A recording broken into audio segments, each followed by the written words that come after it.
muy bien. Adelante. Empezamos con la segunda parte, que es el alfa. Estaba viendo las reflexiones que son de índole histórica, arqueológica, antropológica, etnográfica, y que hemos estado utilizando un trabajo de campo, que es sumamente muy importante para trabajar estos temas inéditos, y que es un compromiso con la Universidad Autónoma del Estado de Quintana Roo, de trabajar temas relacionados con historia del arte, utilizando una diversidad de terminología en función para dar una respuesta a una diversidad de iglesias que están hoy en día al interior de la selva de Quintana Roo. Como hemos podido ver al norte, lo más lejano que tenemos es la iglesia de Boca Iglesia, que está en un islote cerca de manglares. Sería prácticamente una iglesia costera con otro tipo de terminología histórica. Ahora viene un cambio radical de 360 grados, porque los voy a introducir históricamente al altar, que está en el centro de Quintana Roo, en lo que es conocida como la ruta de las iglesias, casi con esa frontera imaginaria con Yucatán, y que es un pueblo sumamente muy importante, porque ahí se va a ubicar en la altar parte de los cabecillas de la guerra de castas. En este lado, con una perspectiva histórica, tal vez es incomprensible que hoy en día sobrevive Tijosuco, que está a 1 hora de camino, pero lo recomendable es que no vayan ustedes por cuestión turística. Es muy peligroso la zona ahora hacia el centro de Quintana Roo, en la ruta de las iglesias, que pueden llegar por 2 vías, por decir, saliendo de Chetumal, 2 horas hacia Carrillo Puerto, y de Carrillo Puerto viene una división de entrar, hay 3 vías para llegar a la ruta de las iglesias. Una ruta larga es irse por José María Morelos hacia Mérida, y llegando a José María Morelos hay una desviación hacia la izquierda, ruta de las iglesias, y tomar el camino vía Tijosuco, para que vean la belleza del estado de Quintana Roo. Una vía corta es ubicar el mercado de Carrillo Puerto, seguir donde está la parada de combis, dar vuelta a la derecha y todo derecho la carretera para salir a Tijosuco. Y si les gusta la carretera Chetumal-Cancún, que es bellísima, pasan Carrillo Puerto sin entrar al poblado, y después de 40 minutos rumbo a Tulum, que es muy famosa esta carretera Chetumal-Tulum. Más adelante van a encontrar la desviación, que es vía corta. Tijosuco es vía corta, y entran ahí, a 30 minutos tienen Tijosuco, es la vía más corta. Una vez que llegan a Tijosuco, que lo expusimos el día de antier, aquí en el Congreso con mapas, es imprescindible ya un guía que nos lo presentaron en Tijosuco, y hay que entrar con una camioneta 4x4. Hay ¿cómo se llama? Un carro, aunque traigan un Mustang último modelo, se va a atascar, así. Que traigan no un deportivo, sino un carro del año, lujoso, vidrios polarizados, no entra, se atasca, tiene que ser camioneta. Con un guía, y es un camino de 1 hora 40 minutos de terracería, y tiene baches, tiene empinadas, un camino así como zigzag, así muy incómodo, y llevar una persona que sepa manejar en ese tipo de terrenos, y después de 30 minutos de camino hay una Y, un Y. Ahí, si no llevan un guía, se van a perder. O sigo a la derecha o me voy a la izquierda, porque no hay localizaciones así como en la carretera. Ya con un guía vamos a la derecha, unos 20 minutos más de camino, y por fin llegamos al Alcap, saliendo de Chetumal 5 de la mañana, estuvimos allá como entre 11 y 12 de la mañana. Recuerden que Quintana Roo tiene 1 hora de más con respecto al resto de la Ciudad de México. Si para nosotros es 2:10 de la tarde, para Quintana Roo es 3:10.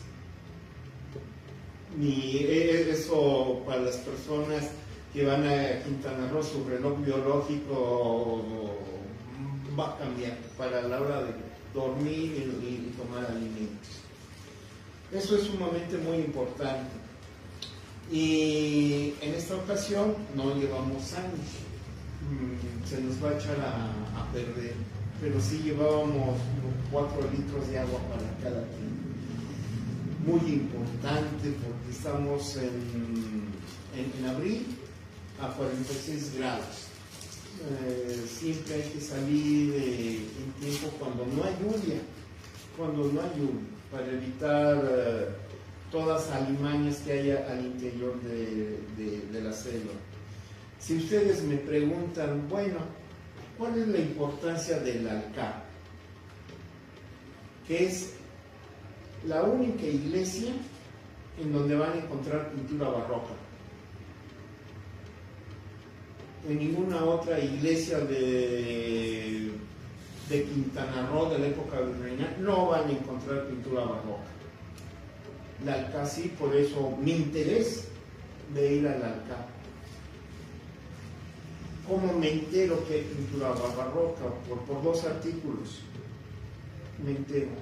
Uno lo tiene el INAH, así se pueden, como dicen los jóvenes, googlear pintura del Alcap, y va a aparecer el artículo del Instituto Nacional de Antropología e Historia de la década de los 70, de los 80. Es un artículo muy famoso donde nos va a hablar de las pinturas del Alcap. Y un libro que circula en Quintana Roo, que es la Enciclopedia de Quintana Roo.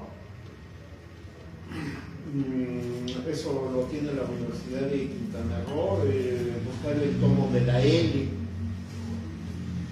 busco el Alcap, ya me da la ubicación geográfica, hablo con mis alumnos para prepararnos. Tenemos un año para preparar, por decir, los equipos de investigación para entrar a la selva nos preparamos por un año. Cosas tan importantes que pueden parecer posiblemente que la gente no esté preparada para enfrentar la selva. Por decir, llevamos 3 cámaras fotográficas, solamente utilizamos una, con temperaturas de 40 a 46 grados, una cámara fotográfica nos da de vida 50 minutos. Aunque esté bien cargada, con esa temperatura, después de 50 minutos, se descargó la pila. Utilizamos la otra cámara. Y protegerla bien para evitar que no le pegue el sol a las mochilas. Es un sol muy duro y no hay ninguna nube. No hay ninguna nube. Nos preparamos, llevo, por decir, el equipo de fotografía es la primera generación de humanidades y no lo cambio. Experiencia en la selva, experiencia en el mar, experiencia en este tipo de situaciones, y ya los alumnos que quieran trabajar conmigo pues se van incorporando a estos equipos de trabajo. En este sentido, estoy preparando a los alumnos de humanidades y los estoy forjando, pensando que algún día me tengo que jubilar. ¿Quién va a dar las clases de historia del arte? Pues alguien de mis alumnos que le interese estos temas. Ya mis alumnos dan clases en secundaria, en preparatoria, algunos en la Universidad de Quintana Roo por su propio logro, y en esa parte me siento satisfecho en estas alturas que estoy generando conocimiento con mis alumnos. Cómo hacemos la investigación en México cuando no hay puentes para este tipo de iglesias. Pero ahí están mis 2 fuentes, artículos. Ya tengo la ALCA y ya tengo el equipo para prepararnos, y llegamos con esas temperaturas de 46 grados y caminamos un sendero que nos llevó como 20 minutos aparte, dejar la camioneta, caminar ese sendero de 20 minutos y empezar a trabajar. Y tenemos la alta. Ustedes pueden ver la intensidad del sol en esta imagen. Estamos hablando del año 2015, 2016 que estamos en el altar, y hay una serie de escalinatas, por lo cual la hipótesis de la construcción de esta iglesia está encima de una pirámide maya. El hecho tan relevante porque de dónde sacan los españoles para la construcción de las iglesias de piedra, destrucción de pirámides mayas. Se levanta esta iglesia. Como pueden ver, la estructura es muy diferente a las iglesias que tienen aquí en Morelia o en poblados como Sinsunza o Pátzcuaro, que conozco estas iglesias, o las del Valle de México, las que están atrás de la Catedral Metropolitana, como Valdereyna. Iglesias muy diferentes. Si conocen Mérida, muy diferente. Sabemos dónde está la Catedral de Mérida. Alrededor hay una variedad de iglesias de la época virreinal, muy diferentes en cuestión arquitectónica. Por decir, este tipo de iglesia no tiene bóveda, sino un techo de 2 aguas. Me pueden preguntar, ¿usted cómo sabe? Bueno, porque este tipo de iglesia, terminología barroco sobria o arte románico. Por decir arte románico, siguiendo a Clara Bellaini o de mi maestra fallecida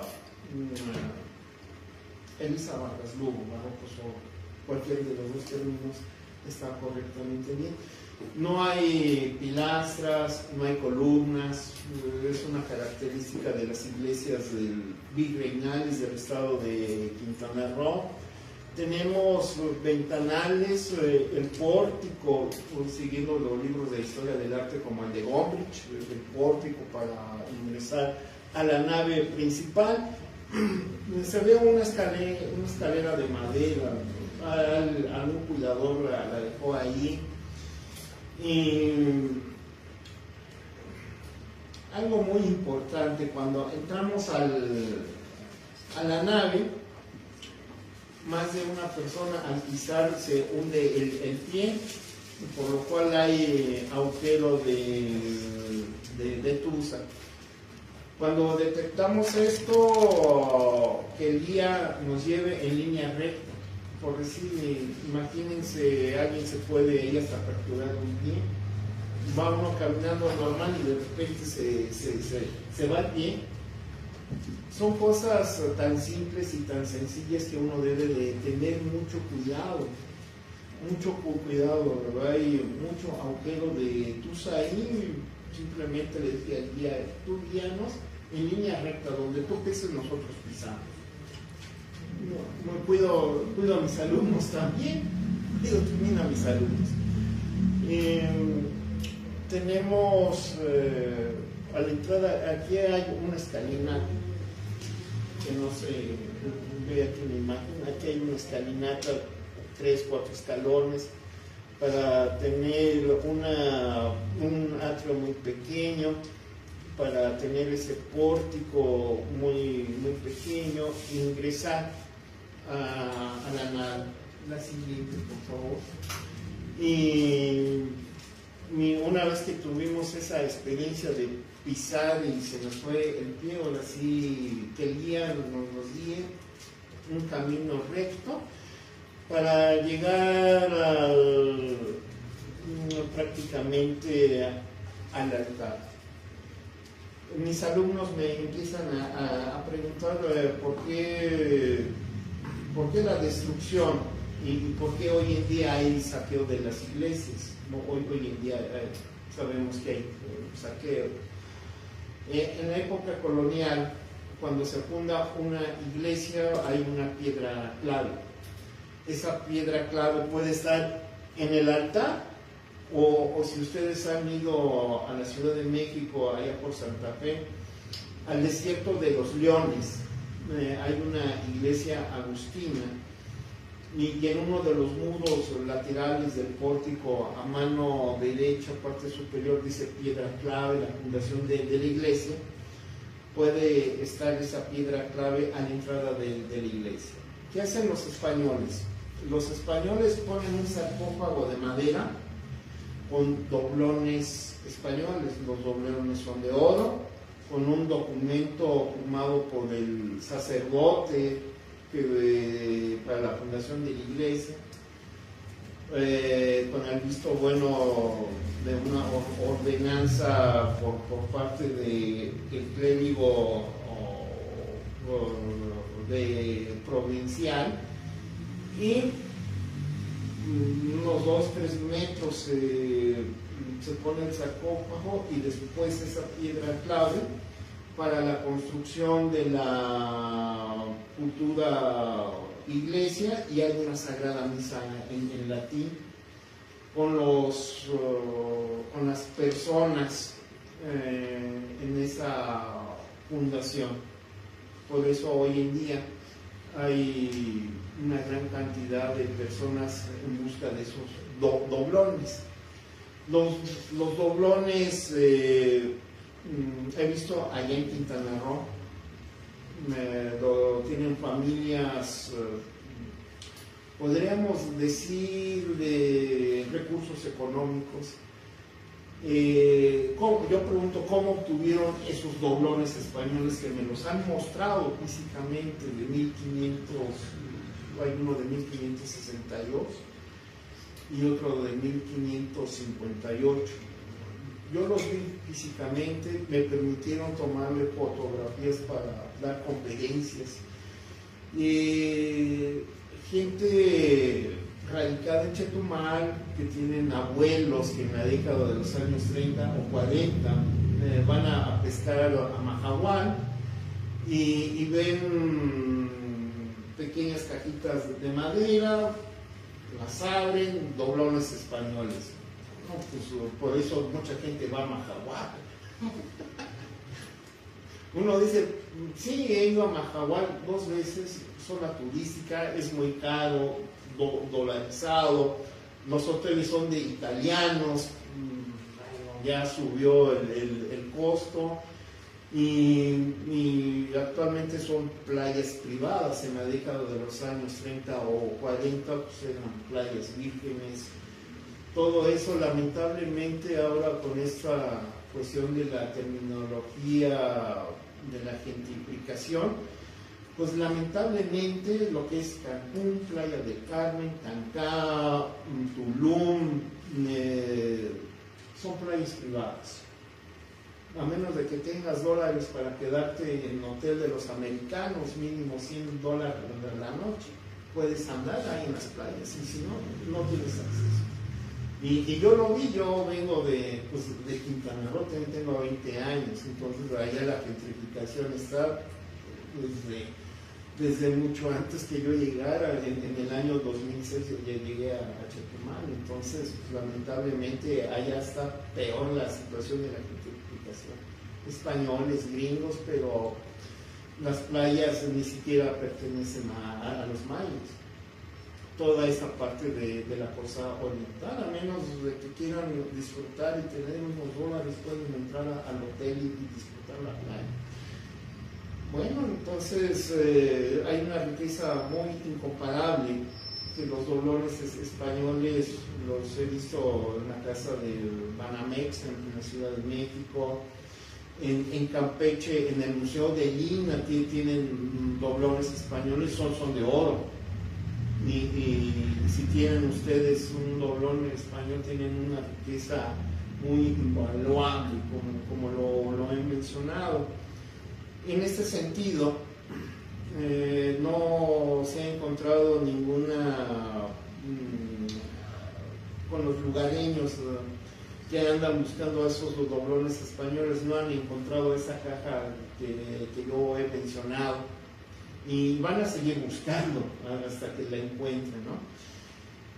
La altar. La pintura mural está aquí, en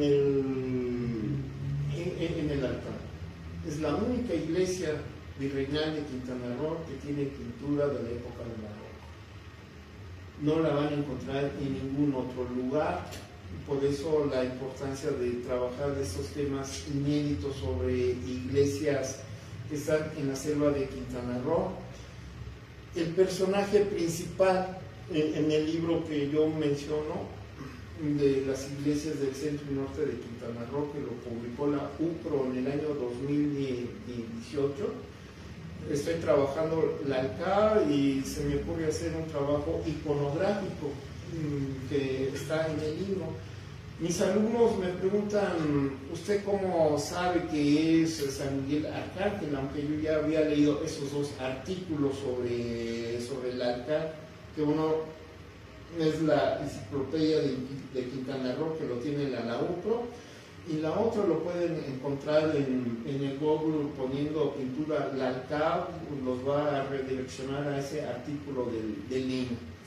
A partir de ahí vamos a tener nuestro personaje principal dedicado a San Miguel Arcángel.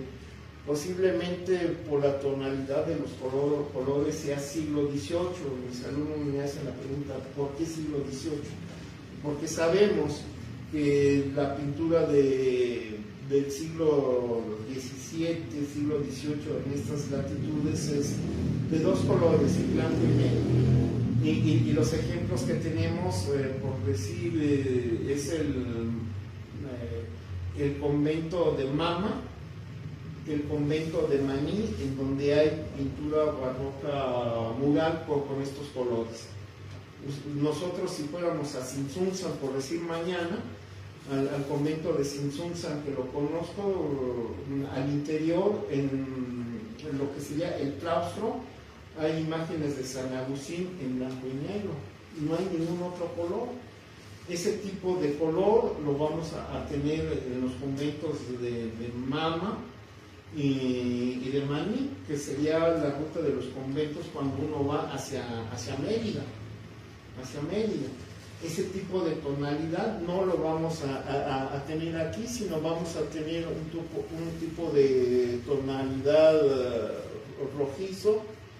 El personaje principal va a tener un tipo de tonalidad, el cabello entre negro, rubio, el pectoral de soldado romano como de color café, tiene una espada y en los pies la cabeza de un dragón.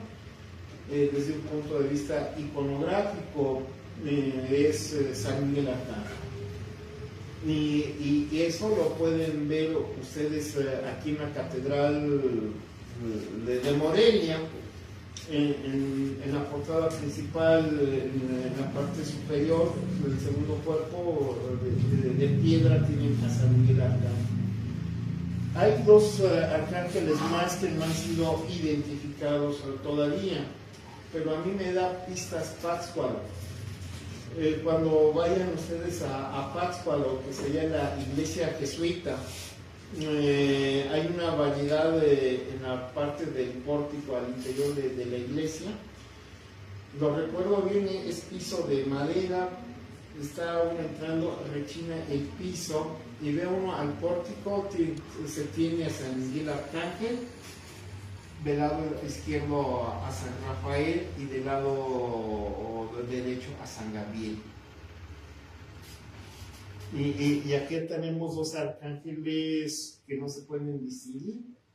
Si yo aplico a futuro esa metodología comparativa de estudios de historia del arte con lo que vi en Pátzcuaro, Michoacán, posiblemente tengamos a San Rafael y a San Gabriel acá, pero falta escribir esa parte, que es todavía inédita.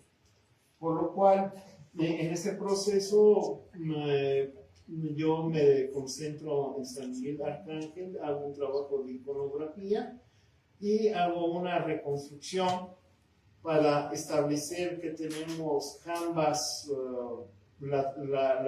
laterales para sostener un arco de herradura y tener una bóveda de cañón corrido, que sería la parte como se tienen las capillas, ya sea en Huapotzingo, que tenemos ese tipo de capillas, o en otras latitudes como en Tzintzuntzan. Al interior de Tzintzuntzan van a tener una capilla de esas características arquitectónicas. Posteriormente tenemos nichos que desconocemos el nombre del santo que estuvo acá, o del otro lado, por decir, esta parte se ve hollín, todo esto negro, señal de que en la guerra de castas fue incendiada esta iglesia. Así vamos a encontrar varias iglesias con hollín. Al respecto, nos lleva a una serie de reflexiones arquitectónicas para establecer muros laterales. Esta estructura de manera triangular es una base para tener ese techo de dos aguas. En la parte interior vamos a tener estructura de madera, y en la parte exterior ese techo de guano o de ramas. Todo esto con la intención de tener un tipo de estructuras totalmente diferentes. Y en los estudios ya sobre cultura de la muerte sabemos que al interior de las iglesias son camposantos para los católicos. En este sentido, si estamos hablando del altar, se lo he comentado a los arqueólogos de Lina, y la hipótesis que planteé para Oxchancá, que es una de las iglesias que